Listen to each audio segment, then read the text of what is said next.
bénisse aussi tous les nôtres qui sont présentement connectés en ligne pour suivre ces services en direct. Que les seigneurs bénissent tout un chacun de nous, qu'il soit exalté, lui qui permet à ceux qui, malgré les situations qui traversent le monde, il permet que nous puissions encore et encore écouter sa sainte et précieuse parole. Et comme nous l'avons chanté dans des cantiques, que la paix du Seigneur soit avec tout un chacun de nous. C'est vrai, c'est lui qui est notre paix, même dans le tourment, quand le monde est agité, le Seigneur est notre paix.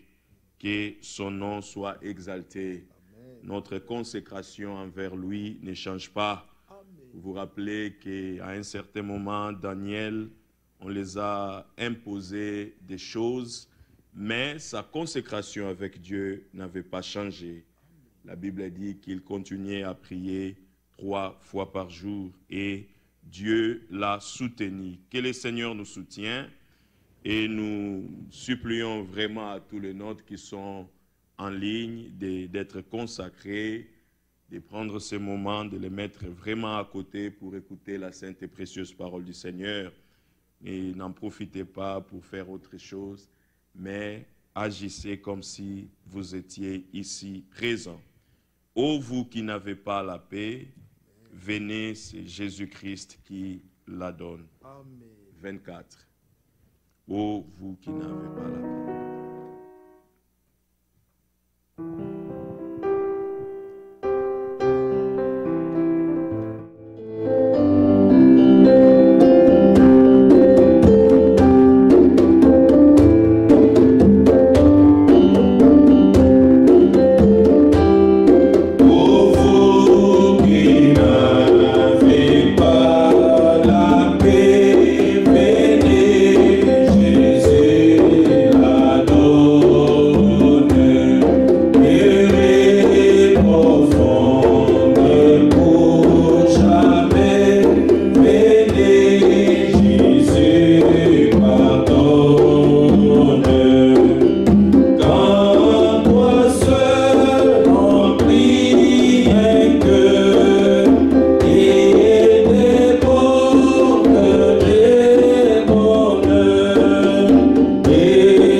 confie en l'homme, mais béni celui qui place sa confiance en l'Éternel. Nous lisons dans Ésaïe au chapitre 40, à partir du verset 27 jusqu'au verset 31. Ésaïe chapitre 40, nous lisons à partir du verset 27 jusqu'au verset 31. L'Écriture nous dit ceci: « Pourquoi dis-tu Jacob? Pourquoi dis-tu Israël? Ma destinée est cachée devant l'Éternel. Mon droit passe inaperçu devant mon Dieu. Ne le sais-tu pas, ne l'as-tu pas appris? C'est le Dieu d'éternité, l'Éternel qui a créé les extrémités de la terre. Il ne se fatigue point, il ne se lasse point. On ne peut sonder son intelligence. Il donne de la force à celui qui est fatigué. Il est écrit, venez à moi, vous tous qui êtes fatigués et chargés, et moi je vous donnerai du repos. Il augmente la vigueur de celui qui tombe à défaillance. Les adolescents se fatiguent et se lassent, et les jeunes hommes chancellent, mais ceux qui se confient en l'Éternel renouvellent leur force. Ils prennent leur vol comme les aigles, ils courent et ne se lassent point, ils marchent et ne se fatiguent pas. Que le Seigneur ajoute des bénédictions dans la lecture de sa parole. C'est vrai, nous vivons des temps où les inquiétudes, les questions, les gens se disent, mais comment demain sera? La Bible dit dans le Proverbe chapitre 12, Proverbe chapitre 12 au verset 25, l'Écriture dit, « L'inquiétude dans le cœur de l'homme l'abat, mais une bonne parole les réjouit. » Amen. Alors que le monde nous donne des nouvelles qui peuvent abattre nos cœurs, mais nous voulons tourner nos regards vers notre Seigneur. Oh, c'est lui qui peut nous assister, c'est lui qui peut renouveler notre force. Alors que le monde est fatigué dans le tourment, nous, le croyant, nous plaçons notre foi aux promesses de Dieu.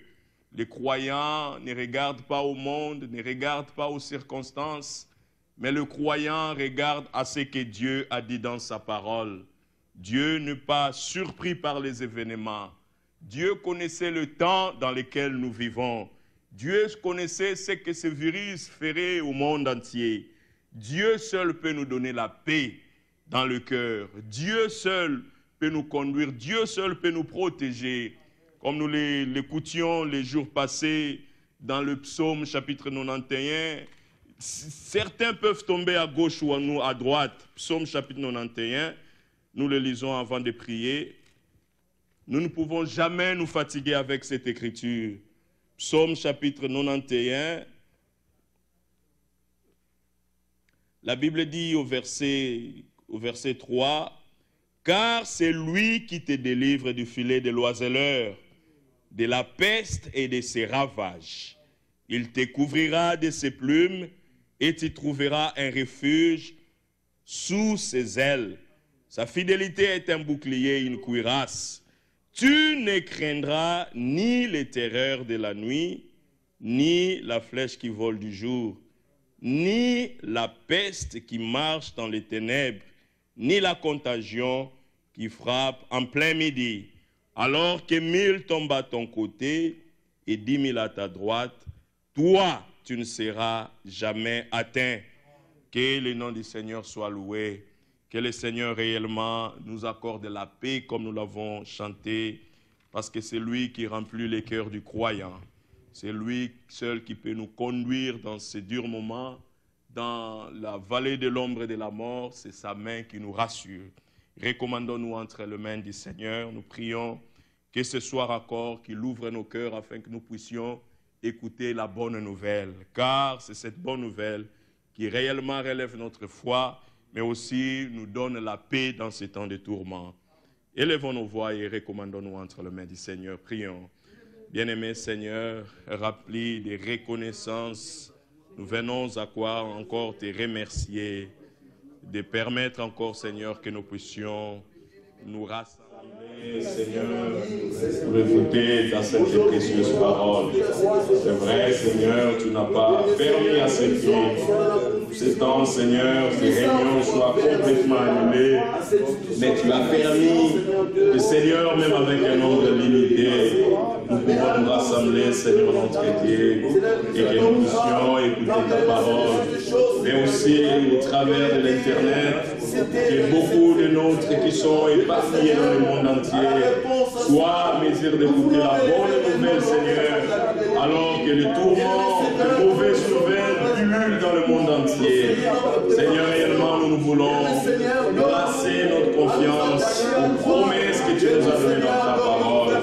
Ta protection, Seigneur, c'est ce qui nous rassure. Oh, bien-aimé Seigneur, nous voulons te tenir par la main et nous laisser conduire par toi et par ta parole. Oh, bien-aimé, utilise encore ton serviteur ce soir, afin, Seigneur notre Dieu, de nous apporter ta sainte et précieuse parole. Nous voulons être à l'abri, Seigneur, sous tes ailes. Nous voulons, Seigneur, être au repos, Seigneur notre Dieu, car toi tu es les secours qui ne manquent jamais dans la détresse. Protège tout et chacun de nous, Seigneur notre Dieu. Rassure-nous le lendemain, Seigneur, au travers de tes saintes et précieuses paroles. Nous ne regardons pas aux hommes, nous ne regardons pas au monde, mais nous plaçons notre assurance dans tes promesses.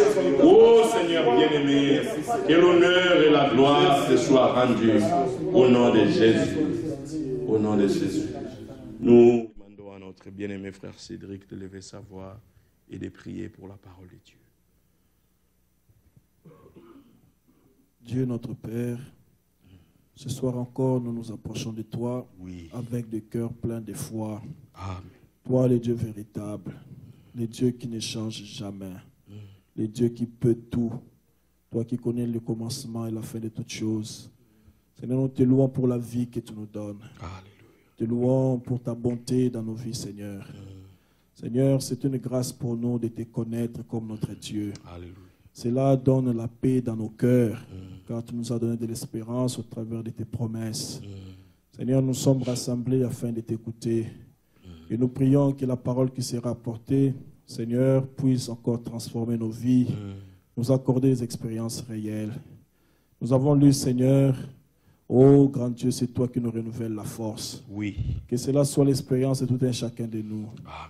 Même ceux qui n'ont pas pu être en ces lieux, Seigneur, toi, tu connais les cœurs. Amen. Tu connais les dispositions qui sont dans les cœurs. Mais déjà, nous te louons, Seigneur, car nous ne dépendons pas des bâtiments. Non, non. Mais Seigneur, tu as trouvé bon de faire ton habitation en nous. C'est pourquoi, Seigneur, nous voulons que tu puisses nous remplir encore de ta présence. Et laisse que cette parole puisse atteindre les cœurs, Seigneur, affamés. Oui. Seigneur, en sorte que tu puisses communiquer ta paix dans le cœur, ô Dieu. Nous te remercions, Seigneur, car toi, tu nous as saisis par la main, tu nous conduis par ton conseil. Alléluia. Seigneur, et nous marchons, Seigneur, nous allons de retour vers Sion. Seigneur, il est dit que sur ce chemin, les rachetés du Seigneur marcheront avec chant d'allégresse. Amen. Ainsi, place ce chant d'allégresse dans nos bouches, Seigneur, et que nous puissions confesser la victoire de Golgotha dans nos vies. Oui. Seigneur, utilise notre frère, ton serviteur. Nous prions, Seigneur, que tu donnes des paroles justes.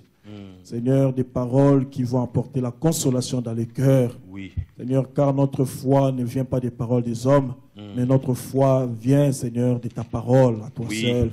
Ainsi, grand Dieu, envoie-nous ta parole et accorde la foi dans les cœurs. Bénis-nous tous rassemblés en ces lieux et souviens-toi de nos frères qui nous suivent en ligne, Seigneur. Que ton onction puisse nous enseigner toutes choses. Nous voulons participer à la même grâce, Seigneur, et nous voulons être prêts pour le retour de Jésus-Christ. Ainsi, sois avec nous comme tu l'as promis. Du début jusqu'à la fin, que ton esprit soit à l'œuvre et que toi, tu puisses tirer ta gloire. Nous le demandons avec foi au nom de Jésus-Christ, notre Seigneur et notre Sauveur. Amen. Amen. Amen. Que le nom du Seigneur soit exalté. Lui qui nous accorde cette occasion, malgré les restrictions, mais avec ce nombre limité, le Seigneur permet à ce que nous puissions encore prendre ce moment pour écouter sa sainte et précieuse parole. Nous remercions le Seigneur pour cela. Et réellement, comme le Seigneur disait à Josué, de dire aux enfants d'Israël de se faire des provisions. Nous en profitons à chaque fois que l'occasion nous est donnée pour écouter la parole, pour faire des provisions. Car nous savons que ce qui arrivera dans les jours à venir, c'est la pression où nous ne serons même plus à mesure de nous retrouver pour écouter la parole. Vous voyez, des fois, nous pensons que ces choses sont difficiles à accomplir, mais regardez que par un simple virus, comment les gouvernements peuvent imposer les restrictions dans le monde entier et interdire les rassemblements. Mais nous en profitons de l'occasion que le Seigneur nous donne réellement pour emmagasiner, écouter, faire des provisions de la nourriture qui va réellement nous préparer à entrer dans son règne. Il revient bientôt, il est en train de préparer son Église et nous savons que c'est par sa parole que le Seigneur prépare son Église. Aussi longtemps que le dernier n'est pas encore entré, il donnera ces occasions afin que sa parole accomplisse son but dans le cœur de tout un chacun de nous. Et quand tout sera fini, alors nous pouvons être enlevés. Nous rentrerons chez nous. Alors nous prions que ce soir encore, que le Seigneur réellement puisse édifier le cœur de tout un chacun de nous. Lui qui n'est pas limité par ses quatre murs, lui qui peut nous toucher partout où nous sommes. Tout dépend de la disposition que vous avez. Ne prenez pas à la légère ce moment, mais réellement, même à la maison, là où vous êtes, consacrez-vous au Seigneur, recommandez-vous réellement entre ses mains, et lui fortifiera certainement notre foi et nous accordera la paix. Que le Seigneur vous bénisse tous, et nous allons inviter notre bien-aimé frère Félix qui viendra pour nous apporter la sainte et précieuse parole du Seigneur. Amen. Nous chantons I Fly Away en anglais.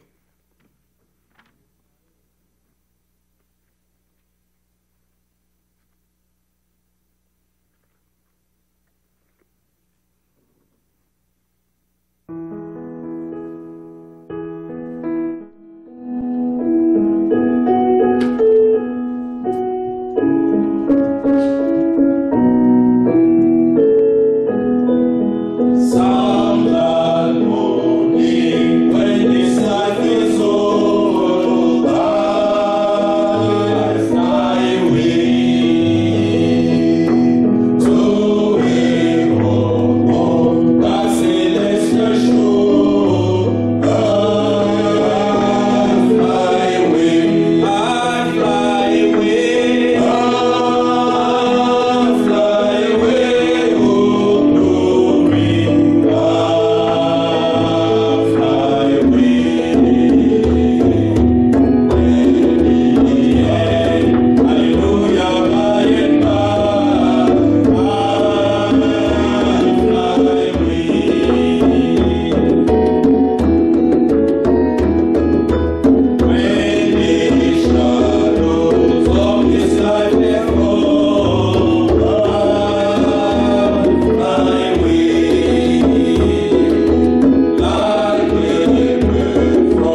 nous avons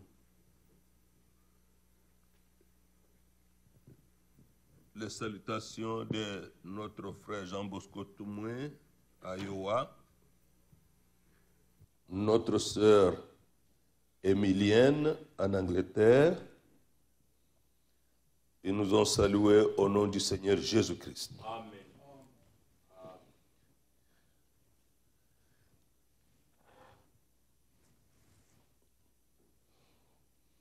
Nous sommes tous informés de tout ce qui se passe dans le monde entier et localement ici. Et en tant que peuple de Dieu, nous prions et nous soutenons par nos prières et par le respect des décisions qui sont prises par les autorités, tous les efforts des autorités fédérales et de l'État d'Illinois ici, comme aussi de bien-aimés dans les États où ils se trouvent ou dans les pays où ils se trouvent. Ces efforts des autorités médicales, des médecins, des infirmières et infirmiers, de tous les personnels des hôpitaux qui assurent les soins aux gens qui sont malades, qui sont atteints de diverses maladies. Il n'y a pas seulement que le coronavirus. Nous voulons aussi prier, soutenir aussi les efforts de ceux qui travaillent dans les magasins pour que nous puissions y trouver ce dont nous avons besoin. Dans les pharmacies, il y a aussi des agences de charité qui soutiennent, qui aident les sans-abri et les nécessités. Il y a aussi la police qui travaille dans ce temps où certaines entreprises, certains endroits sont fermés, qui gardent, qui assurent la sécurité. Nous voulons penser à tous ceux qui travaillent, les familles entières. Nous voulons prier vraiment que le Seigneur éloigne cette tempête, cette épidémie, qu'elle s'éloigne. Dieu est capable de le faire parce qu'il change les temps et les circonstances. Il est Dieu, il n'est pas comme nous. Il n'y a aucune situation qui le dépasse. Il peut donner de la sagesse aux dirigeants. Lui, autrefois, qui a pu donner la sagesse du temps de Pharaon, qu'on puisse pouvoir emmagasiner les récoltes dans le temps de l'abondance pour pouvoir donner la nourriture aux gens au temps de la sécheresse de la famine. Spirituellement, Dieu l'a fait. Dieu peut encore donner de la sagesse dans un temps comme celui-ci. Nous allons donc aller à la parole de Dieu. Il y a une très belle écriture que notre sœur Émilienne, dans ses salutations, et je voudrais quand même la lire. C'est dans le psaume 94, 94, le verset 14. J'ai beaucoup aimé cette parole aussi, comme celle que nous avons lue dans le psaume 91, 91. Le verset 14 du psaume 94. Car le Seigneur ne délaisse pas son peuple. Il n'abandonne pas son héritage. Que Dieu soit loué. Notre sœur Émilienne qui m'a écrit ça, c'est vraiment une très belle parole. Ça, c'est notre Dieu.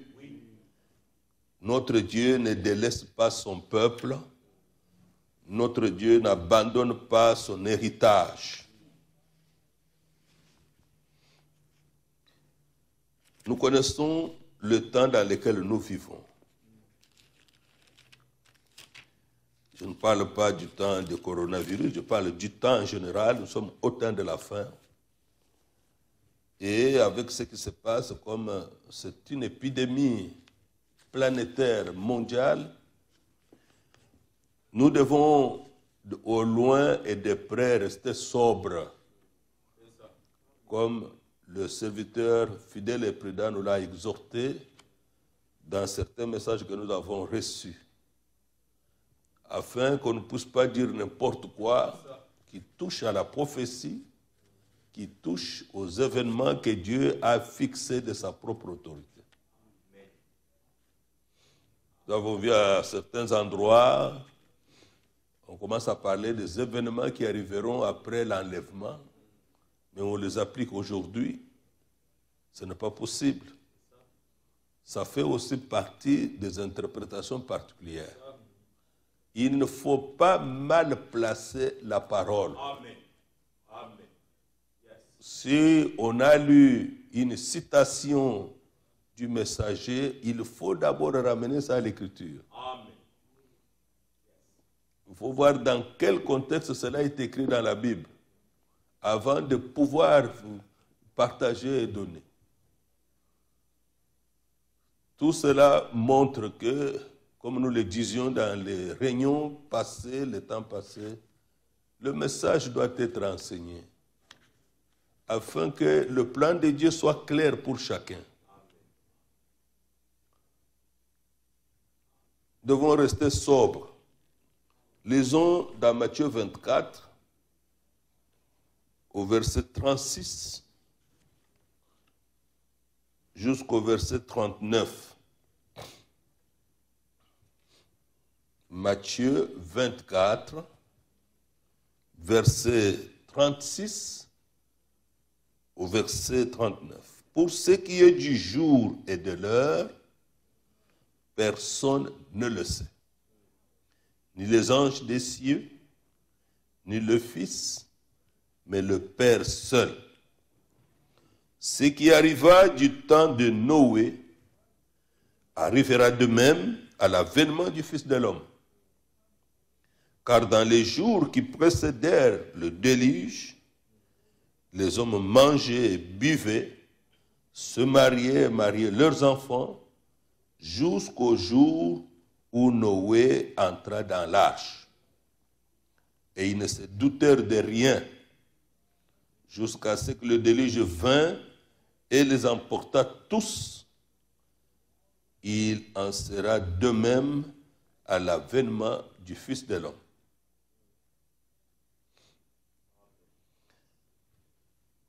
Nous voyons que dans les conditions où nous nous trouvons,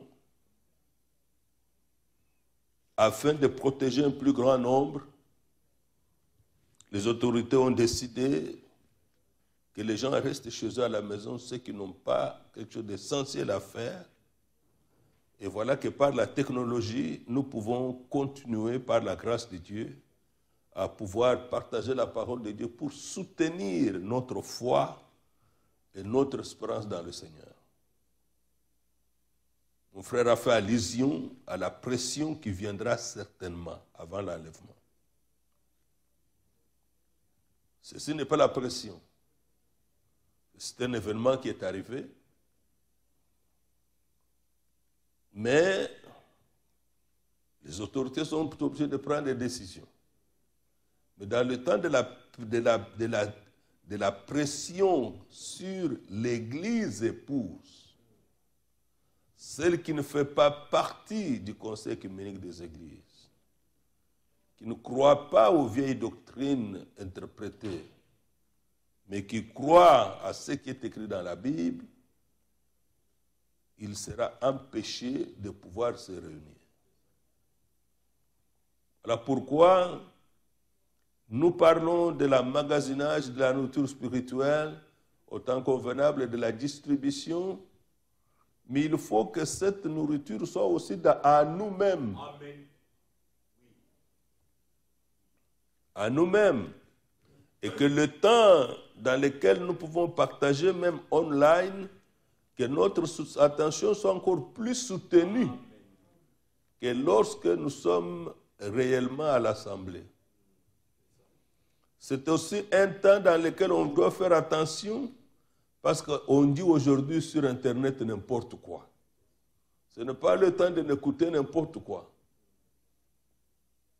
On écoute quelqu'un qui fait quelque chose, qui dit quelque chose, alors on publie.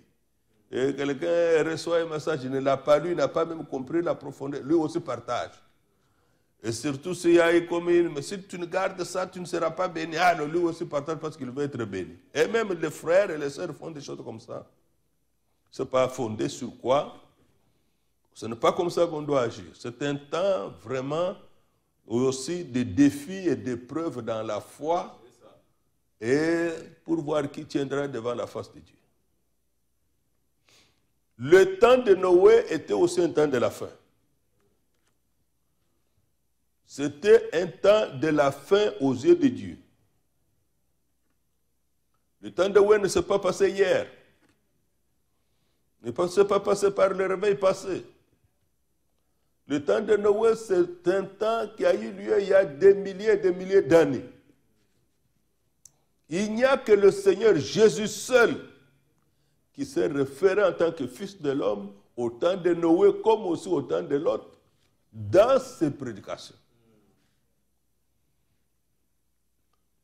Nous avons Pierre qui fait allusion aux eaux du déluge en rapport avec le baptême. Nous avons aussi l'endroit où il est parlé Noé était le prédicateur de la justice. C'est tourmenté des choses qui se passaient en son temps. Mais ce qui arriva du temps de Noé était prophétique. Allons pour cela dans Genèse chapitre 6. Dans Genèse chapitre 6. Il y a une pensée qui est importante et qui peut aussi être, qui est nécessaire pour le temps dans lequel nous sommes. Genèse chapitre 6, à partir du verset 5. Lisons d'abord le verset 5.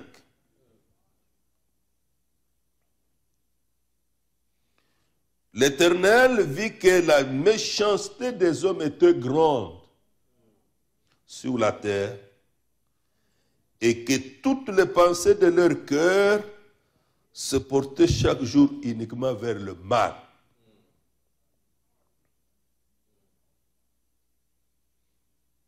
C'est en ce temps de Noé qu'il y a eu une réduction de la durée de la vie.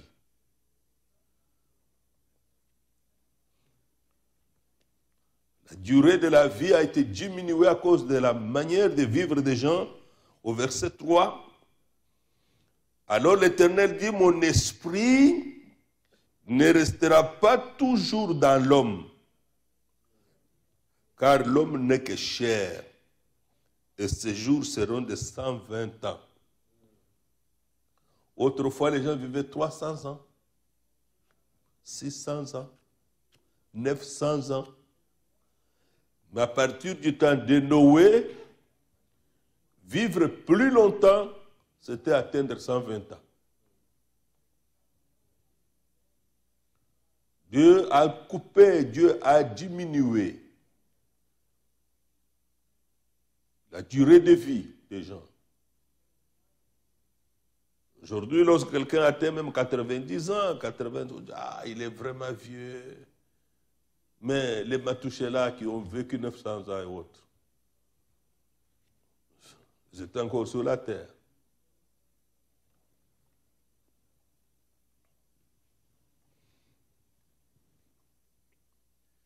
Lorsque vous lisez au verset 32 du chapitre 5, il dit, Noé lui-même, Noé, âgé de 500 ans, 5 siècles, engendra Sem, Cham et Japheth.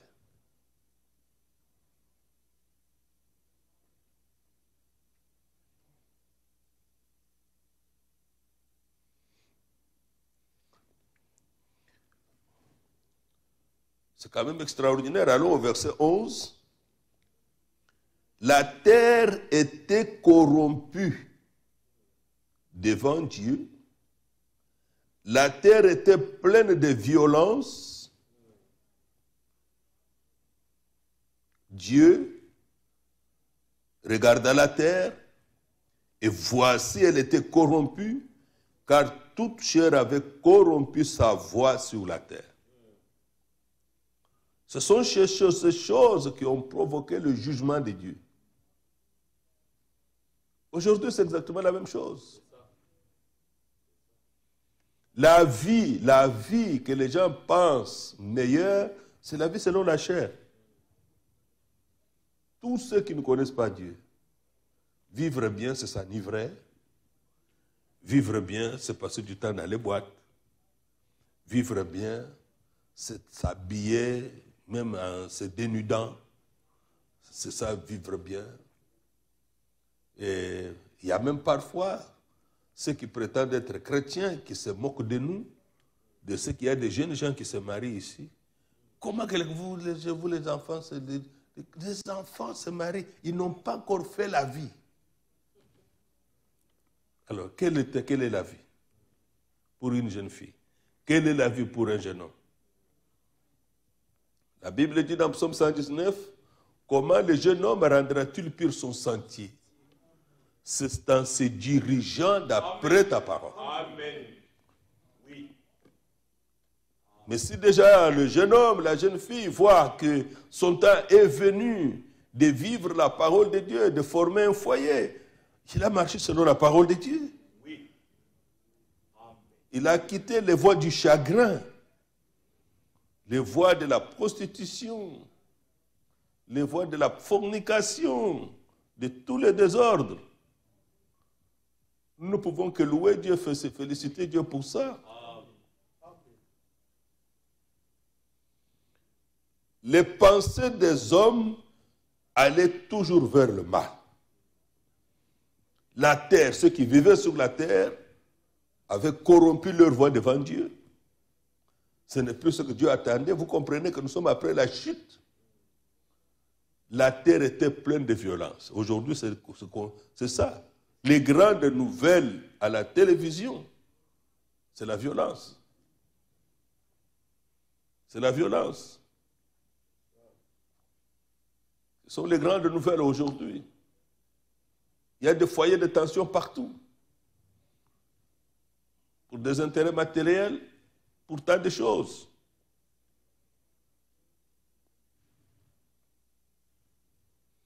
Mais, au verset 8, du temps de Noé, il y a quelque chose de merveilleux. Au verset 8 du chapitre 6 de Genèse, mais Noé trouva grâce aux yeux de l'Éternel. Dans toute cette vie de confusion, de violence, dans toute cette vie corrompue aux yeux du Seigneur, un homme trouva grâce aux yeux de Dieu. Il trouva la faveur de Dieu. Verset 9, voici la postérité de Noé. Noé était un homme juste et intègre dans son temps. Voilà le témoignage qui est rendu par l'Esprit de Dieu dans les Saintes Écritures. Mais au milieu de cette corruption, Noé était un homme juste, un homme intègre.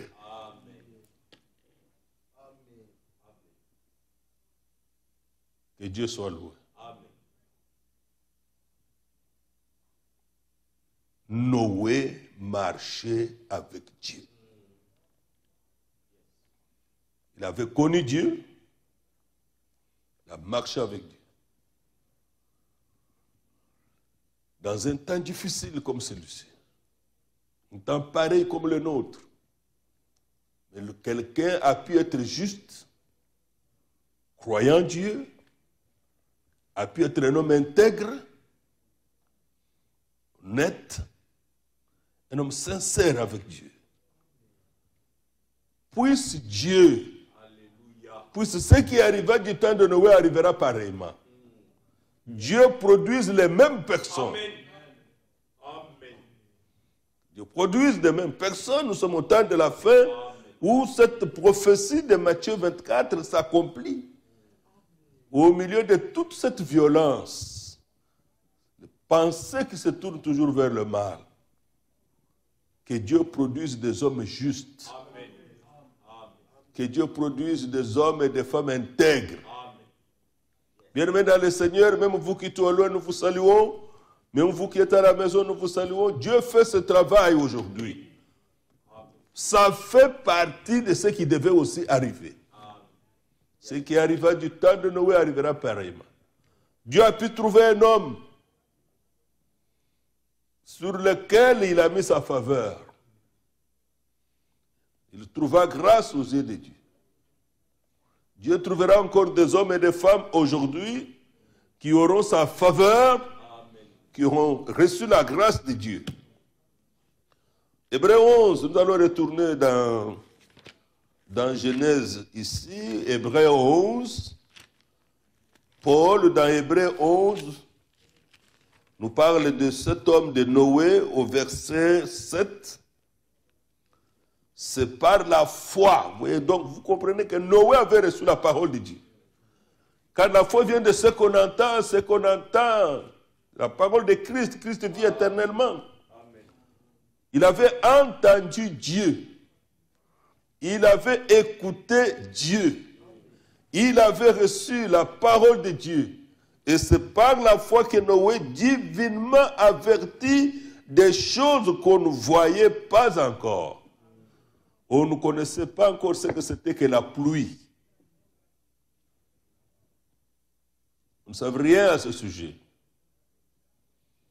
Mais lui fut divinement averti par Dieu et saisi d'une crainte respectueuse, Noé construisit une arche pour sauver sa famille.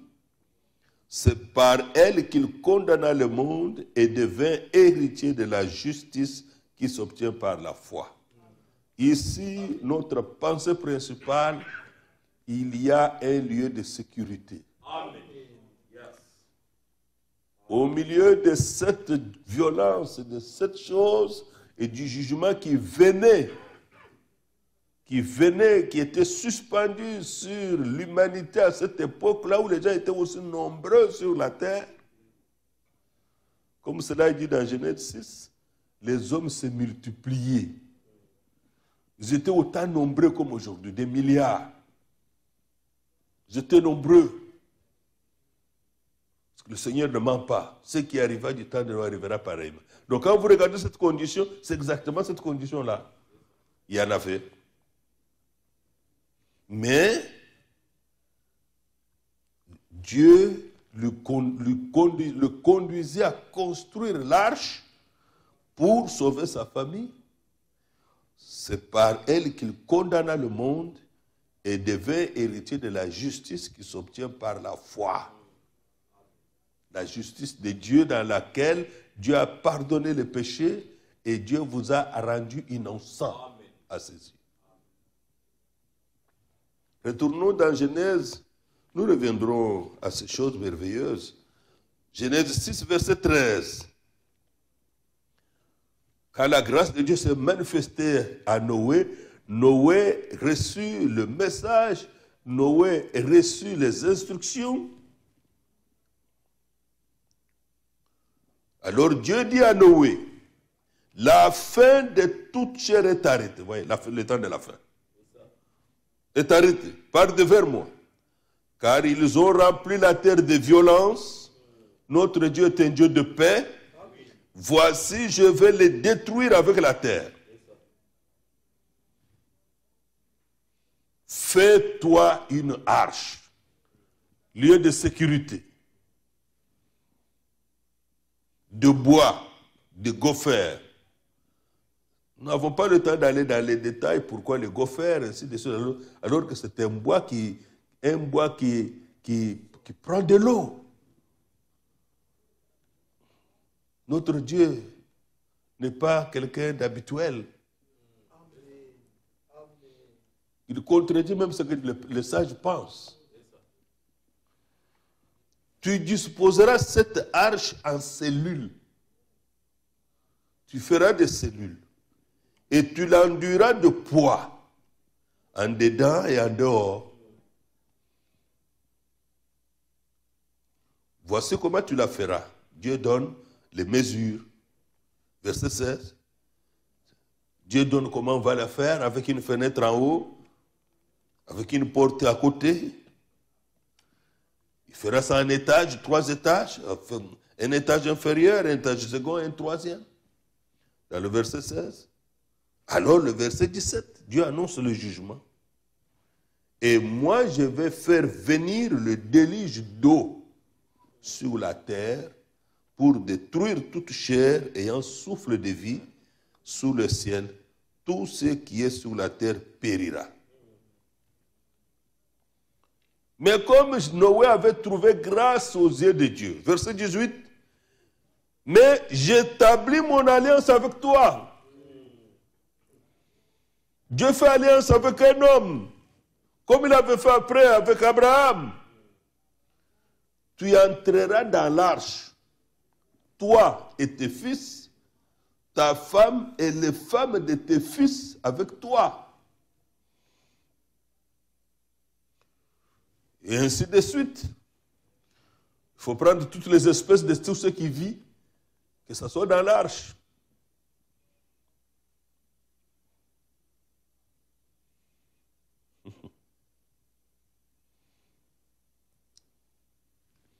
Et dans ce temps, pour subsister, il fallait encore emmagasiner de la nourriture. Verset 21. Et toi, prends de tous les aliments que l'on mange, et fais-en une provision auprès de toi, afin qu'ils te servent de nourriture ainsi qu'à eux. Verset 22. C'est ce que fit Noé. Il exécuta tout ce que Dieu lui avait ordonné. Quelles sont les pensées que nous pouvons comprendre, recevoir? Avant que le jugement du déluge tombe,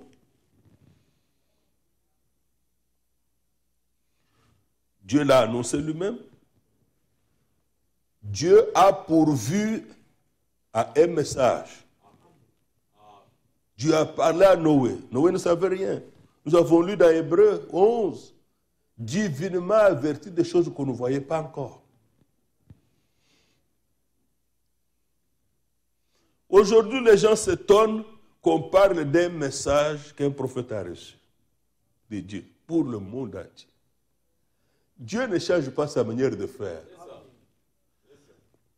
À l'époque de Noé, il y avait beaucoup de gens, il y avait beaucoup de lieux de culte. Comme aujourd'hui, il y avait de la religion. Mais Dieu, pour l'exécution de son dessein, pour avertir le monde entier, il ne choisit qu'un seul homme. Ce n'était pas un conseil des églises, ce n'était pas un conseil des pasteurs. Dieu choisit un homme. Dieu, lui, sait comment le message atteindrait tout le monde qui est dans son plan. Il ne nous est pas décrit que Noé est allé dans la brousse, commencer à chercher où était l'éléphant, où était le léopard, où étaient les lions, où étaient les insectes. Il n'a pas fait ce travail.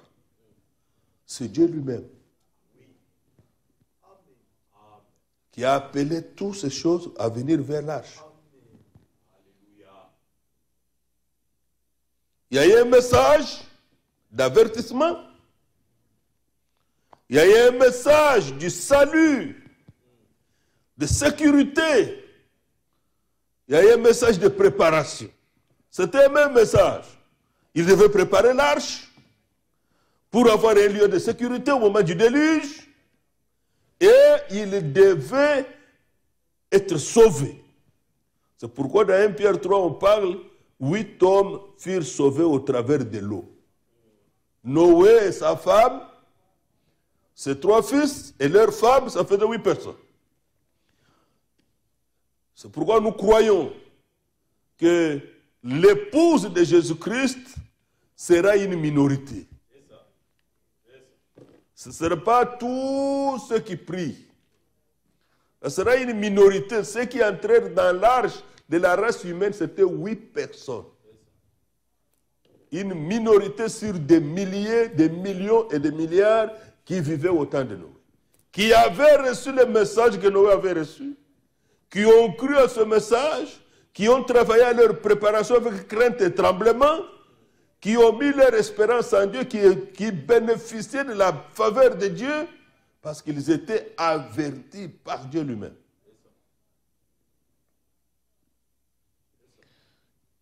Verset 22. C'est ce que fit Noé. Il exécuta tout ce que Dieu lui avait ordonné. Amen. Que Dieu nous donne l'obéissance de la foi. Amen. Amen. Vraiment, c'est ça notre prière. Ma prière tous les jours. Que Dieu nous donne l'obéissance de la foi. Cela est écrit dans Hébreux 10. Hébreux 10. Hébreux 10. Hébreux 10. À partir du verset 35. N'abandonnez pas votre assurance à laquelle est attachée une grande rémunération. C'est notre version parle de l'assurance joyeuse. Nous savons ce qui nous attend. Le Seigneur revient bientôt. Amen. Pour aller avec lui dans sa gloire éternelle. N'abandonnez donc pas votre assurance, le Seigneur revient bientôt. Amen. Quel que soit ce que nous voyons, le Seigneur revient bientôt. Amen. À cette assurance est attachée une grande rémunération. Nous sommes avertis des choses qui doivent arriver, qui sont les nôtres, une grande rémunération, si nous restons fermes dans ce qui nous est annoncé, ce que Dieu nous a dit. Je m'en vais vous préparer une place. Je reviendrai et je vous prendrai. Après avoir accompli la rédemption, payé le prix, versé son sang pour nos péchés, enlevé le jugement.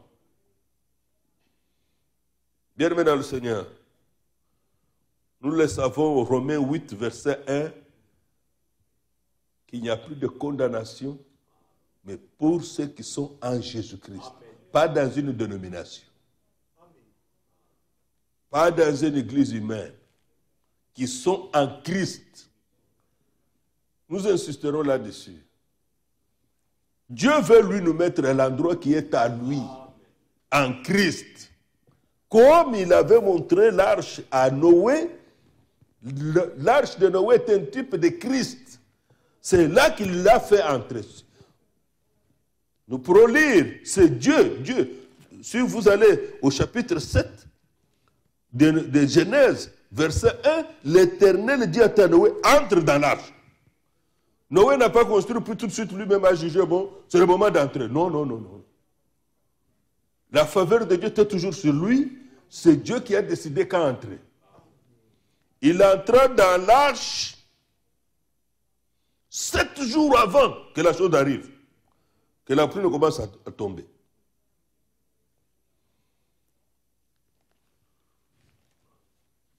Certainement, il faisait chaud. Là-dedans, les enfants pouvaient demander, papa, tu avais parlé que le déluge devait tomber. Nous, mais aujourd'hui, nous sommes déjà dedans. Il dit, Dieu ne ment pas. Amen. Dieu ne ment pas. Dieu n'est pas un fils d'homme pour se repentir. Il ne peut pas nous mettre dans l'arche pour rien. La pluie tombera. Ce que c'est la pluie, je ne sais pas. Il a dit que ce sont les eaux, le déluge des eaux. Je ne sais pas comment ça va être. Mais nous croyons que ça s'accomplira comme ça. Ils sont restés dedans. Ils ne sont plus sortis. Ils ne sont plus sortis. Aucune bête n'est sortie. Mais ce que nous voulons nous réjouir, ces bêtes venaient librement entrer. Librement venir entrer. Couple par couple. Les lions et la lionne. La chèvre venait aussi avec le bouc. Mais il n'y a pas eu d'attaque. Les bêtes qui étaient prédestinées à entrer dans l'arche, il n'y a pas eu d'attaque. Le léopard n'a pas dit non, je vois l'antilope, je peux manger maintenant. Non. L'antilope est entrée mâle et femelle. Les léopards aussi sont en train, mais les femelles sont en train. Il n'y a pas eu d'attaque. Dans l'arche, il n'y a pas eu de guerre. Alléluia. Je vais vous demander comment Noé allait gérer ça. Si Dieu, lui, n'était pas intervenu pour mettre la paix, comment Noé, un homme comme nous, aurait-il pu stopper l'hippopotame? Aurait-il pu stopper l'éléphant et la girafe et toutes ces bêtes? Dieu avait changé les natures. Amen. Yes. Dans l'arche, il n'y avait pas de violence. Yes. Que Dieu soit loué. Amen. Parce qu'en Christ aussi, il n'y a pas de violence. Amen. Que Dieu nous fasse grâce. Amen. Qu'il n'y ait ni violence dans les pensées, qu'il n'y ait ni violence dans les paroles, ni dans nos actes quand nous sommes ensemble. Amen. En Christ. Amen. Amen.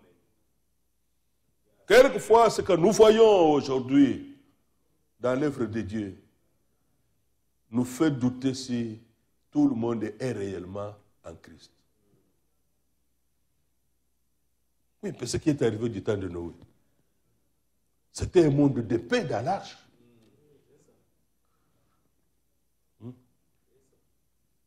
C'était un monde de paix.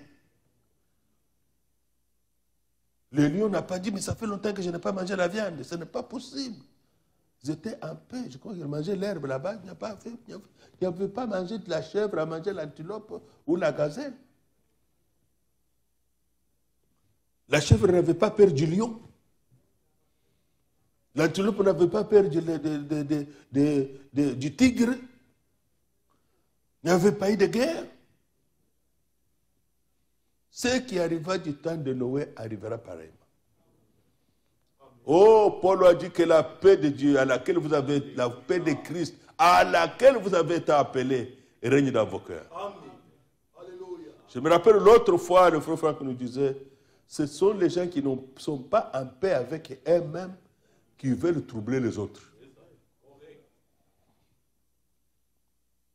Quelqu'un qui est en paix avec Dieu et qui est en paix avec lui-même, il répand la paix partout où il est.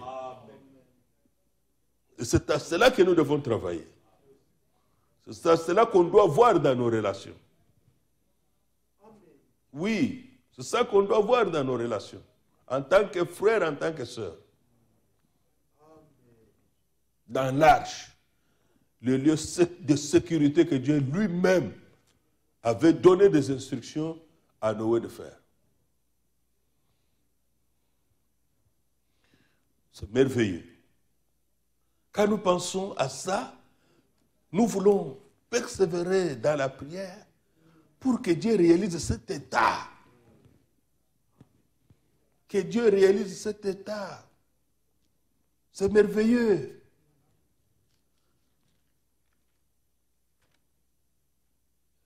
Romains 8, verset 1. Je ne sais pas pourquoi dans certaines Bibles cela ne se trouve pas, mais il est bien écrit. Il n'y a donc maintenant aucune condamnation pour ceux qui sont en Jésus-Christ. Ceux qui ne marchent pas selon la chair, mais selon l'esprit. Or, nous connaissons les œuvres de la chair. Ce sont les disputes, ce sont les querelles, ce sont les jalousies, ce manque de confiance. Il faut développer ça, la confiance. Deux personnes ne peuvent pas travailler ensemble sans se faire confiance. Même dans l'œuvre de Dieu. C'est un élément principal dans la collaboration.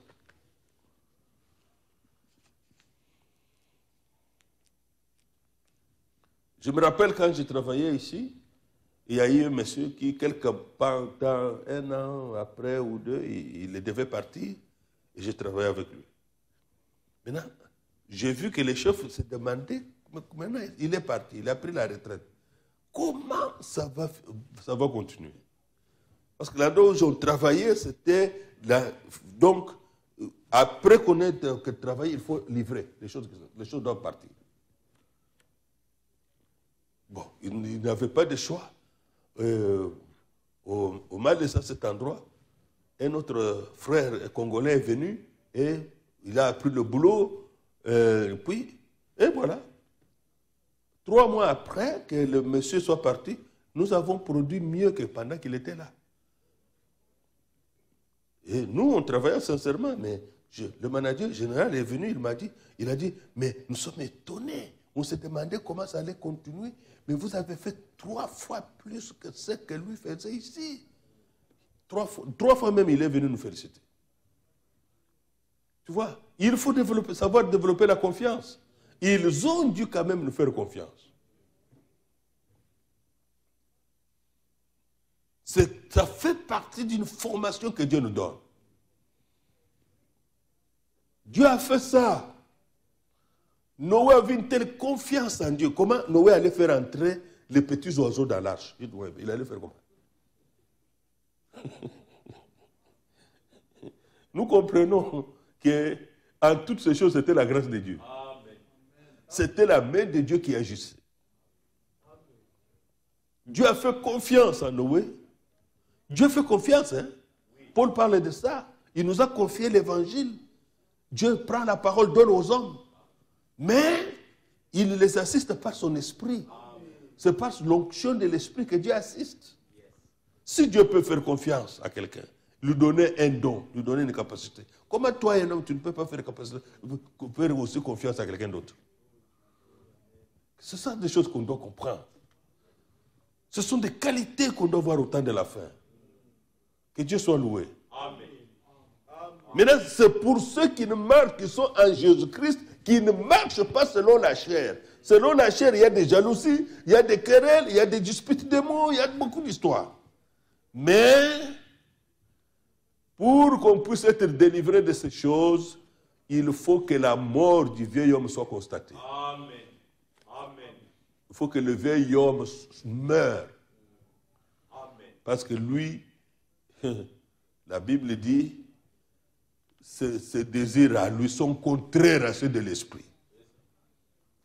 Dieu Tout-Puissant a pris soin de cette chose. Il ne nous a pas laissé la responsabilité d'écarter le vieil homme. Lui-même s'en est occupé. Quand Christ mourait pour nos péchés, notre vieil homme aussi a été crucifié avec lui. Amen. Dieu l'a écarté par la mort de Christ. Dans l'arche, le vieil homme ne doit pas vivre là-bas. Ainsi, dans le Christ qui est notre arche, le vieil homme ne doit pas vivre là-bas, il y aura du trouble. Oh, cet endroit, on ne peut pas faire du trouble. C'est un lieu de paix. Christ est notre paix. C'est ce que dit Ephésiens chapitre 2. Il est notre paix. Il nous a donné la paix, mais il est notre paix. Dans Cantique des Cantiques, la Sulamite, c'est la pacifiée. Dieu l'a pacifiée. C'est une personne qui n'est pas conflictuelle. Alléluia. Amen. Alléluia. Dieu produit encore aujourd'hui des personnes non conflictuelles. Amen. Amen. La pacifiée, l'épouse, la fiancée de Salomon, c'était la pacifiée. L'épouse de Christ, c'est la pacifiée. Que Dieu soit loué. Amen. C'est ça, les profondeurs de Christ, qu'on doit expérimenter aujourd'hui. Bien-aimés dans le Seigneur, lorsque nous constatons ces choses, lisons quand même là où nous parlons d'Éphésiens 2, ben on ne lit pas, il faut quand même lire.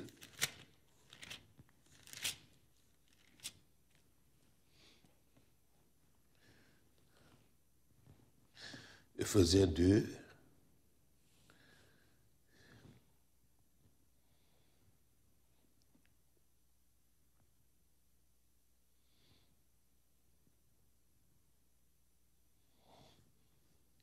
Verset 13.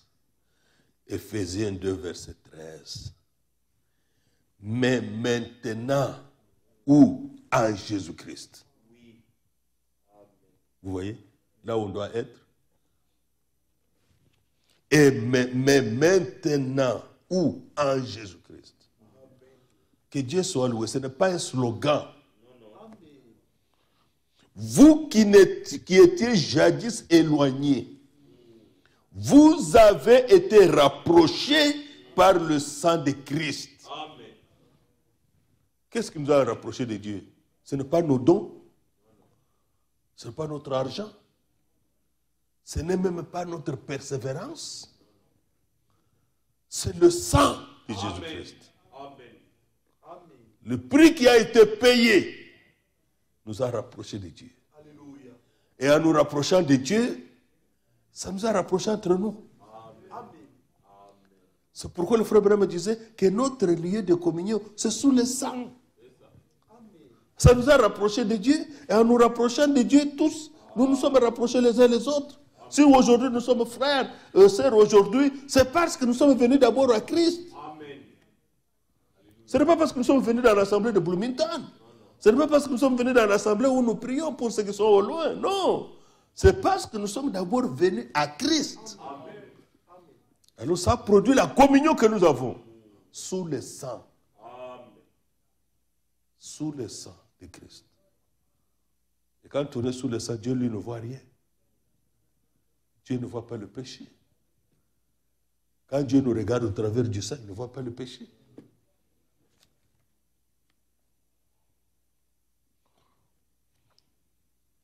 Verset 14.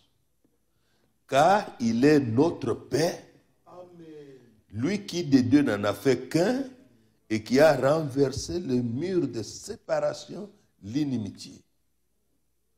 Que Dieu soit loué. On ne peut pas, frère, aujourd'hui, prétendre à l'enlèvement et entretenir des inimitiés. Amen. Ce n'est pas possible. Mais il y a quelque part, l'Écriture déclare, ils m'ont haï sans cause. Quelques endroits, les choses qui apparaissent. Mais pourquoi cela? Qu'est-ce qui s'est passé? On nous a haïs sans cause.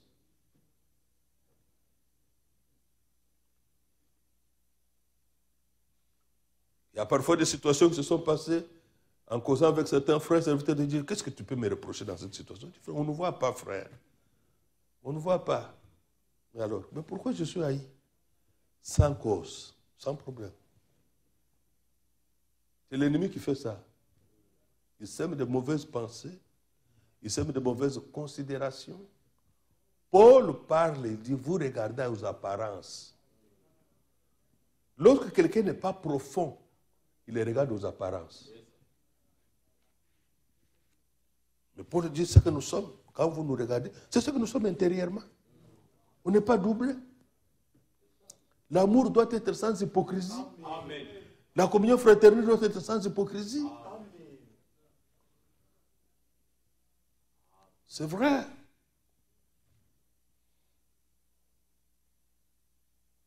Si l'Écriture déclare au verset 14, verset 15, ayant anéanti dans sa chair, par sa chair, la loi des ordonnances dans ses prescriptions, afin de créer en lui-même les deux un seul homme nouveau qui procure la paix, en établissant la paix, qui procure la paix en allemand, qui procure la paix. Que Dieu soit loué. L'homme nouveau, né de nouveau, en Christ, il procure la paix. Amen. Christ qui est notre paix au-dedans de nous. Christ a nous l'espérance de la gloire. Mais il est la paix. Mais né de nouveau, vie nouvelle, c'est une vie de paix. Et de les réconcilier, verset 16, l'un et l'autre en un seul corps, avec Dieu par la croix, en détruisant par elle, la croix, l'inimitié. C'est quelque chose que Dieu ne peut pas garder. Ce n'est pas possible, Dieu ne peut pas nous garder dans l'inimitié, c'est impossible. Les élus, non, non, non. Jamais. Jamais. Dieu a détruit déjà ça. On n'a pas besoin de rétablir ça. Si on établit ce que Dieu a détruit, on se retrouve transgresseur et on contredit l'œuvre de Dieu. Dieu, par la croix, a détruit l'inimitié. Amen. Amen.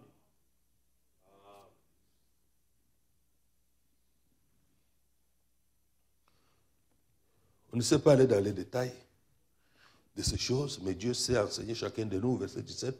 Il est venu annoncer la paix à vous qui étiez loin, amen, les païens, et la paix à ceux qui étaient près, les juifs. Car par lui, Christ, nous avons les uns et les autres accès auprès du Père dans un même esprit. Dans un même esprit. Voilà quelque chose que nous insistons beaucoup. Quelqu'un peut répéter le thème du message. Quelqu'un peut même bloquer les choses que le frère Franck prêche, même bloquer les lettres circulaires. On peut le faire. On le voit, on peut le faire. Mais cela n'a pas confirmé qu'on est dans le même esprit. Cela ne confirme pas qu'on est dans le même esprit. Il faut être réellement dans le même esprit. Nous avons accès auprès du Père dans un même esprit. S'il y a des contradictions, s'il y a des choses qui se passent, c'est qu'il y a quelque part où on n'est pas dans le même esprit. Regardez, quand les gens étaient dans le même esprit au commencement, Pierre se lance devant toute la foule qui était venue au jour de la Pentecôte. Il prêche. On lui pose la question, que ferons nos frères? Les gens troublés dans leur cœur, touchés par la parole de Dieu. Que ferons-nous? Inspirés à l'instant même par l'Esprit, il dit, répentez-vous et que chacun de vous soit baptisé au nom de Jésus-Christ. Matthieu ne sait pas les vérités, frère.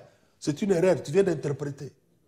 Tu viens d'interpréter ce que moi j'ai écrit, Matthieu 28, qu'il fallait au nom du Père, du Fils et du Saint-Esprit.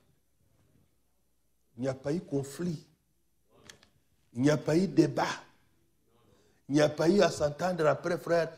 Bon, ne détruisons pas l'Église, acceptons seulement qu'on aille de l'avant. Non, non. Tout le monde était dans le même esprit. Ils ont tous reçu la même révélation. Il n'y a pas eu de complications. Quand ils se sont retrouvés maintenant à Jérusalem, à la conférence, il faut simplement lire. Il faut simplement lire. Paul et Barnabas se lèvent et donnent le témoignage des voyages missionnaires. Voilà ce que Dieu a fait là-bas. Voilà ce que Dieu a fait ici. Voilà ce que Dieu a fait. Ils s'assoient. Pierre prend la parole. Il dit, vous savez que dès le commencement, Dieu m'a choisi au milieu de vous. On ne lui a pas dit, frère, tu es orgueilleux. Non, frère. Nous n'aimons pas entendre des choses comme ça. Comment toi tu te mets debout, tu te mets devant, comment...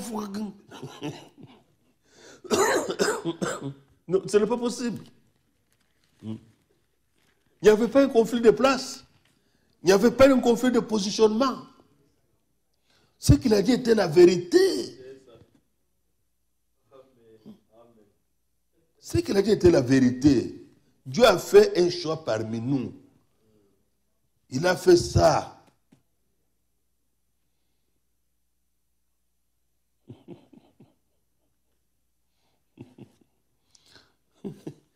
J'aimerais lire ça avec vous.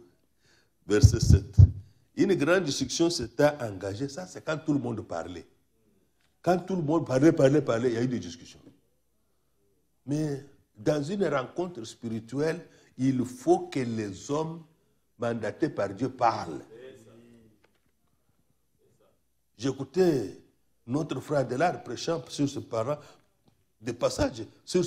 ici, il passait là-dessus. Il a dit, mais dans une réunion, la réunion qui a eu lieu à Jérusalem, Jean était là, Jean n'a pas parlé. Matthieu n'a pas parlé. Mais que quelqu'un vienne à la convention ne donne pas de prêcher, frère. On m'a oublié, frère. On m'a humilié. On m'a humilié devant les frères et sœurs. Vraiment, frère, il souffre. Mais Jean n'a pas souffert.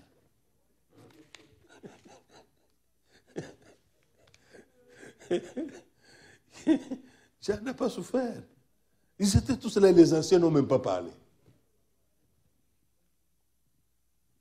Cet homme, Paul, Pierre, s'éleva et leur dit, hommes frères, vous savez que dès longtemps, Dieu a fait un choix parmi vous, afin que par ma bouche, les païens entendent la parole de l'évangile et qu'ils crussent. Est-ce que c'est de l'orgueil? Ce n'est pas l'orgueil, c'était la vérité. Et quand il termine, verset 13, et lorsque les eurent cessé de parler, Jacques prit la parole et dit, oh mes frères, écoutez-moi. Simon a raconté comment Dieu a d'abord jeté les regards sur les nations pour choisir du milieu d'elles un peuple qui porta son nom. Vous voyez comment le plan de Dieu est étalé, merveilleux. Quand il a terminé, il n'y a pas eu quelqu'un qui lève la main, frère, j'ai encore quelque chose à dire là. Et quand parfois on se lève, on répète les mêmes choses que l'autre a dit. C'est pas ça. Pas ça. Dieu fait, c'est ça, le modèle biblique, c'est ça qu'on doit suivre. Amen. Le modèle biblique, c'est ça qu'on doit suivre. Ça. Nous avons vécu ça, nous, à Kananga, en 2000. Il y a eu une convention, nous sommes arrivés là-bas. Nous sommes arrivés plutôt 2-3 jours avant la convention. Là, il y avait des réunions de l'Assemblée, on m'a demandé de prêcher, j'ai prêché. Mais quand ça a commencé la convention, nous connaissions le but de la convention. C'est pourquoi nous étions venus. Nous venons de mon frère Moïse, tu peux parler? Je dis non. Je ne suis pas venu pour ça. Frère Félix parle. Nous êtes arrivé le frère Oudjadji. Je dis non, frère. Un jeune frère, on lui a demandé, est-ce que tu peux parler? Oui, il s'est présenté.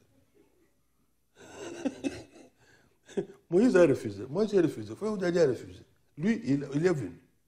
Il a débité tout ce que nous prêchons là. Tout ce que nous connaissons sur la grâce de Dieu. Il a prêché, terminé.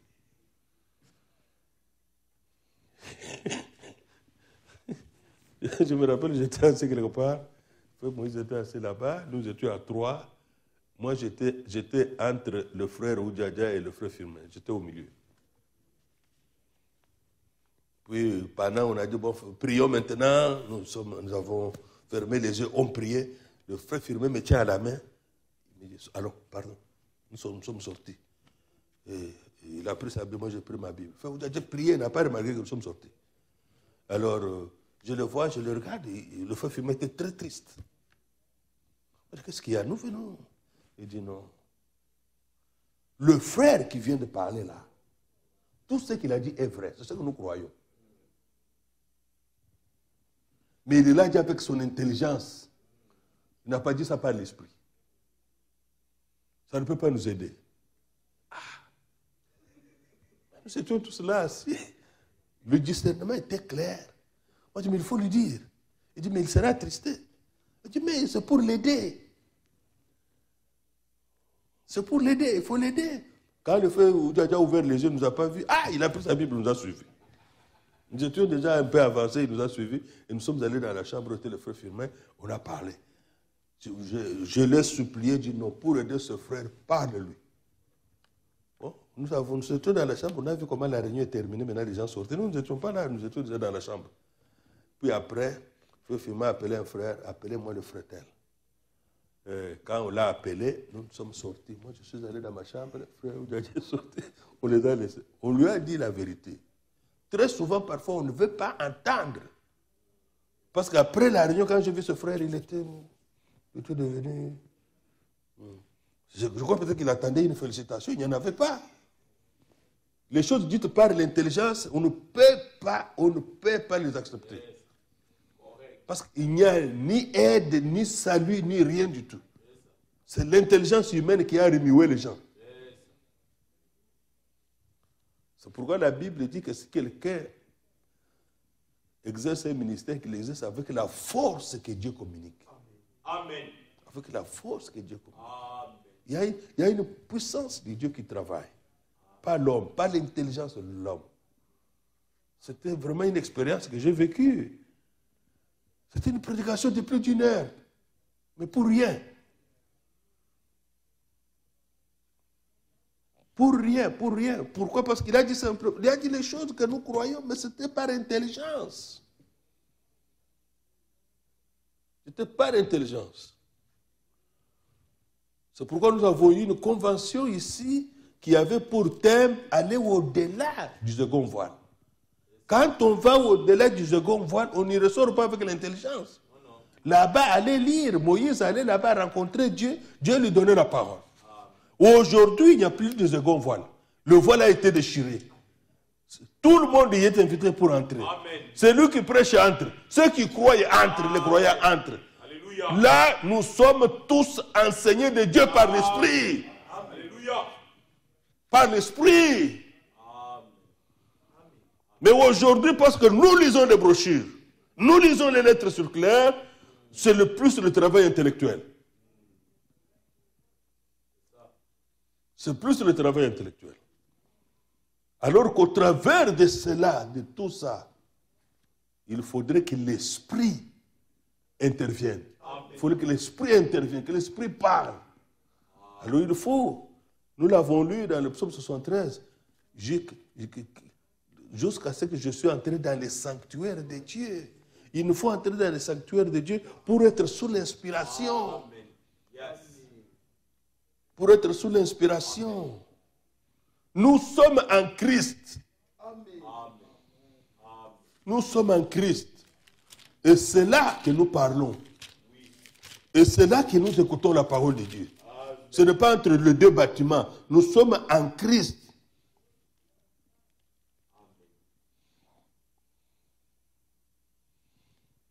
C'est merveilleux. Nous sommes en Christ. Et là, c'est le Seigneur qui parle avec nous.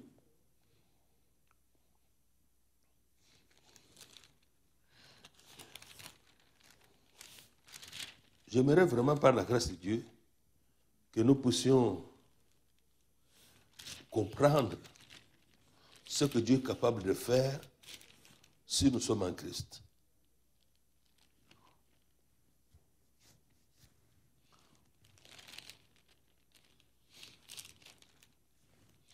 Ce que nous pouvons aussi voir dans 1 Corinthiens 1 Corinthiens chapitre 1er, l'Écriture dit,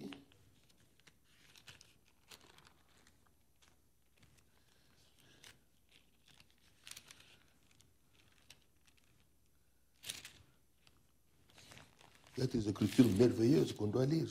On va y arriver. Verset 30. 1 Corinthiens chapitre 1er, verset 30. Verset 30. 1 Corinthiens chapitre 1er, verset 30. Or, c'est par lui que vous êtes en Jésus-Christ.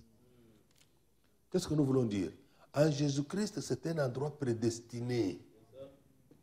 Comme l'arche était aussi prédestinée. Aucun homme sur la terre ne connaissait l'histoire de l'arche. C'est Dieu, lui, qui avait la pensée de l'arche. C'est Dieu qui savait que l'arche sera le salut des hommes. Mais les hommes ont refusé. Ils ne se doutèrent de rien de ce qui devait arriver. Comme aujourd'hui, les gens ne savent pas qu'il y a le jugement, qui est même suspendu sur la côte ouest là-bas. Les gens ne savent pas.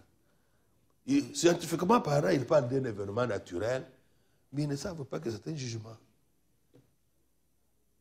Pierre parle qu'il y a les éléments embrasés. Ce que nous voyons de Corona, ce n'est encore rien. Encore rien.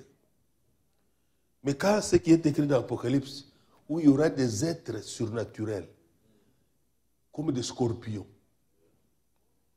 qui sont capables de piquer quelqu'un, il a des douleurs incroyables. Ce sont des événements qui arriveront après l'enlèvement. Dieu dit à Jean, écris des choses qui doivent arriver bientôt. Or, c'est par lui que vous êtes en Jésus-Christ, lequel de par Dieu a été fait pour nous sagesse, justice et sanctification et rédemption. Amen. Tout ce que nous cherchons ici, c'est en Christ. Christ a nous l'espérance de la gloire. Amen. Mais quand nous allons dans 2 Corinthiens chapitre 2, 2 Corinthiens chapitre 2, verset 17. Car nous ne falsifions point la parole de Dieu, comme font plusieurs. Que Dieu nous garde d'altérer la parole de Dieu, de la falsifier. Amen. L'écriture ne peut pas être anéantie. L'écriture ne doit pas être falsifiée, ne doit pas être interprétée. Nous ne falsifions pas la parole de Dieu comme font plusieurs, mais c'est avec sincérité. Mais c'est de la part de Dieu que nous parlons en Christ devant Dieu. Dans le lieu de sécurité en Christ, c'est là que nous prêchons. Si quelqu'un est en Christ, il le comprend bien. Mais si quelqu'un n'est pas dedans, il ne comprend pas. Et nous parlons devant Dieu. C'est pourquoi l'amen par lui est prononcé par nous à la gloire de Dieu. Amen. Il reconnaît sa parole. Amen. Et si Dieu reconnaît sa parole, il est capable de l'accomplir. Oui. Il est capable de l'accomplir. Nous l'avons lu dans Ésaïe 40. Il fortifie celui qui est fatigué. Il donne la force à celui qui est fatigué. Il relève ceux qui tombent à défaillance. Celui qui, lui, il ne dort point, il ne sommeille point. Les jeunes gens, les jeunes hommes se fatiguent et se lassent. Mais notre Dieu ne se lasse pas. Voilà sur quoi nous comptons. Dans un temps comme celui-ci. N'est-ce pas qu'en Christ est un lieu de sécurité? Verset 14. 2 Corinthiens chapitre 2, verset 14. Grâce soit rendue à Dieu qui nous fait toujours triompher en Christ. Amen. Alléluia. Dieu nous fait toujours triompher en Christ. Sur le péché, sur l'iniquité, sur le Satan, sur les démons, sur les maladies, sur les infirmités. Toutes ces choses, Dieu nous fait toujours triompher. Voilà pourquoi, tout à l'heure, je disais, on doit prier pour ceux qui travaillent. C'est le temps, et regardez le temps. J'ai lu tout à l'heure, avant de quitter la maison, on dit, on pense qu'environ 10 ou 20 millions de gens vont perdre le boulot dans les restaurants. Perdront le boulot. Nous devons prier pour ceux qui travaillent. Que Dieu fasse grâce. Que Dieu leur fasse grâce. Ils ont des familles à nourrir, ils ont des charges, ils ont des responsabilités. Que Dieu fasse grâce. Que Dieu fasse grâce. C'est merveilleux de prier. C'est Dieu seul qui fait ça. Ceux qui travaillent déjà, que Dieu les aide. Ceux qui en cherchent, qu'ils en trouvent. Il y a d'autres personnes qui leur créent des problèmes au travail. Mais que Dieu les garde. Que Dieu les défende. Alléluia. Nous penserons à notre frère Guy, à Missouri. Il m'a appelé hier, il m'a donné le témoignage. Il a dit, frère, la prière qu'on a faite le samedi passé, Dieu est merveilleux. Vraiment, vous avez parlé de ça, non? Il y a des gens qui peuvent perdre le boulot et tout ça. J'ai eu un petit souci au travail avec mon chef, direct. Mais on est allé l'accuser au HR, on a dit, bon, il est comme ceci, il est comme cela. On l'appelle là-bas, on lui dit, bon, terminé, donc le travail est terminé. Mais des gens sont allés voir le numéro 1 à sa place. Qu'est-ce qui se passe? Qu'est-ce qu'il y a? On l'appelle, le chef ne connaissait rien. Il a dit, non. On appelle les autres. On a d'abord annulé la décision. Il a dit, on en parlera lundi. Que Dieu soit loué. Il a dit, vraiment, c'est Dieu qui vous avait conduit de parler. Nous voulons prier que Dieu intervienne. Dieu est plus grand que les hommes. Alléluia. Cette situation que le monde entier vit ne dépasse pas Dieu. Ça dépasse ceux qui gouvernent. Ce sont des hommes. Ça peut dépasser les médecins. Ce sont des hommes. Tous les chercheurs, ce sont des hommes. Mais Dieu, ça ne le dépasse pas. Il dit un mot et la chose arrive. Il ordonne, elle existe. Il peut donner l'intelligence. Il peut donner la sagesse nécessaire pour qu'une solution soit trouvée et que les gens ne meurent plus. Ça ne nous réjouit pas de voir ce qui se passe en Italie. Ça ne nous réjouit pas de voir combien de cas augmentent à New York et partout. J'ai écouté le gouverneur qui disait il est possible que 40%, 80% ou 60% des gens soient atteints. Non. Dieu Tout-Puissant, mets fin à ça. Amen. Tourne le cœur des hommes vers toi. C'est ce que nous devons faire. En Christ, nous triomphons toujours. Alléluia. Car grâce soit rendue à Dieu qui nous fait toujours triompher en Christ. Amen. Et qui répand par nous en tout lieu l'odeur de sa connaissance. Amen. Nous nous soumettons aux autorités, nous suivons ce qu'ils ont pris comme les décisions, mais au-delà de ça, nous comptons sur Dieu. Amen. Qui peut intervenir à tous les niveaux. Alléluia. Qui nous fait triompher en Christ. Amen.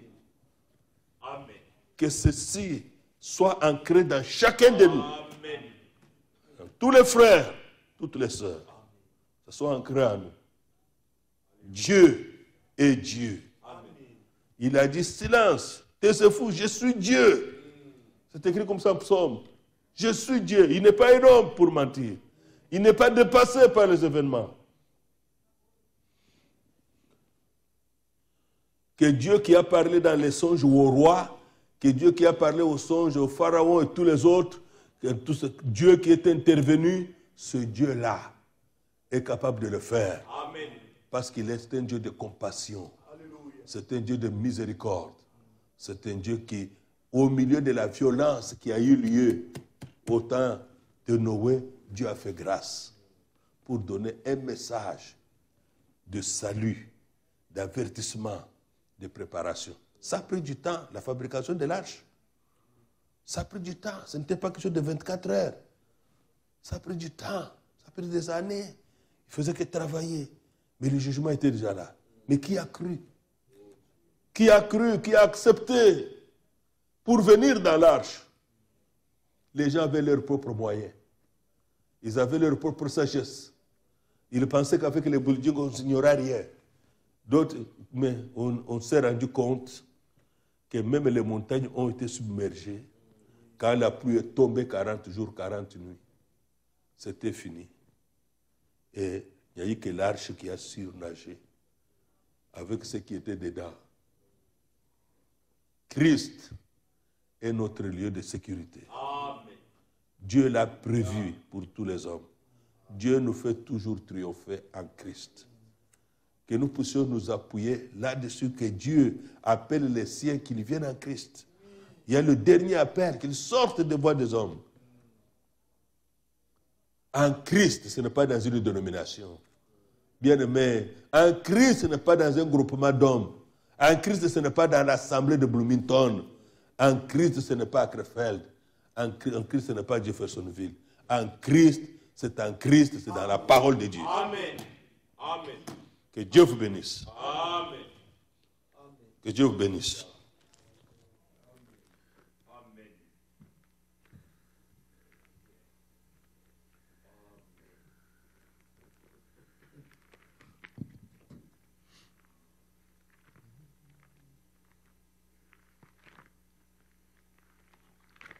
Nous allons chanter et prier notre Dieu. Nous allons chanter « Quand je vois le sang, je passerai par-dessus ». C'est quel numéro?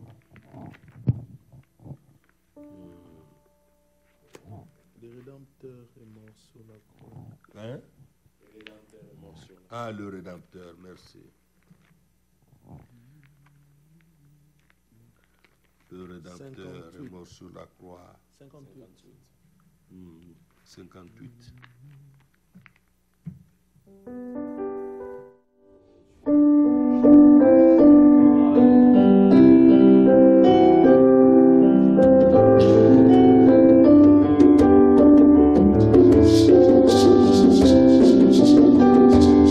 Le Rédempteur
notre Dieu, penser à ceux qui sont élevés en dignité, à ceux qui travaillent, qui sont exposés dans les milieux sanitaires des hôpitaux. Nous penserons à nous-mêmes, aux frères et sœurs. Tout le monde est confiné à la maison. Que là-bas, nous vivions la parole de Dieu. Amen. Que là-bas, nous restions obéissants. Que nous puissions rester confiants en Dieu. Oui. Que tous ceux qui aident les gens, que Dieu les accompagne. Amen. Que Dieu les aide. Que Dieu garde nos frères et sœurs, au loin, Amen. Présents, ici, au travail. Que Dieu garde les familles. Amen. Que Dieu guérisse ceux qui sont malades. Alléluia. Il y a la puissance de la rédemption. Oui. Le sang a coulé. Et nous avons le triomphe et la victoire en Jésus-Christ. Prions Dieu, notre Père Céleste. Nous élevons nos voix vers toi. Nous élevons nos voix parce que nous savons que tu es notre seul secours, que tu es notre refuge, que tu es notre Père, que tu es notre vie.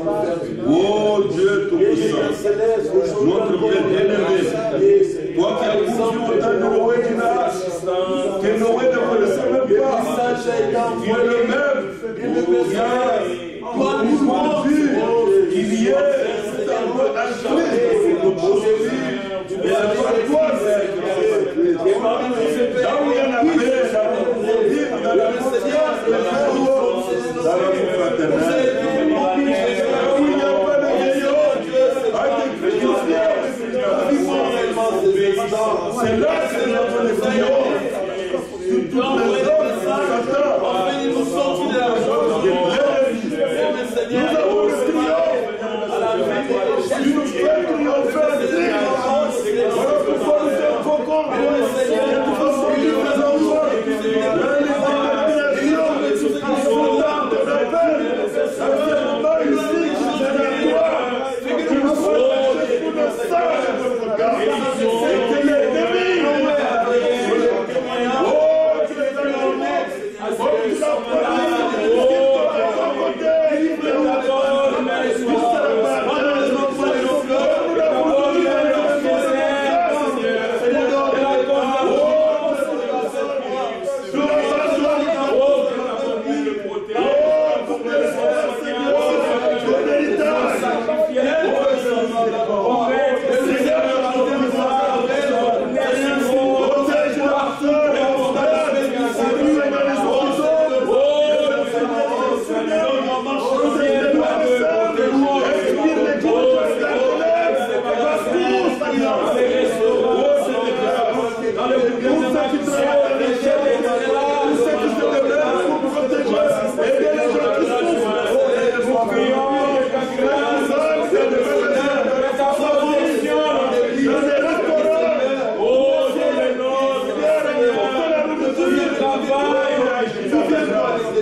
t'implorons. Donne-nous travail à ces gamins. Protège ces gamins déjà. Notre grand Dieu puissant, regarde ta bénédiction. Nous avons besoin de toi. Nous avons besoin de ton secours. Donne-nous l'obéissance de la foi. Toutes les ténèbres, Merci Seigneur. donne-nous vivre dans la lumière et délivre-nous des péchés que nous obsèdent. Bénis ton peuple, Seigneur, sur cette prédication dans les maisons. Oh Seigneur, nous voulons vivre près de toi. Tant que les Pères célestes, nous voulons être attachés à toi et nous attacher pour les cas. Au nom de Jésus.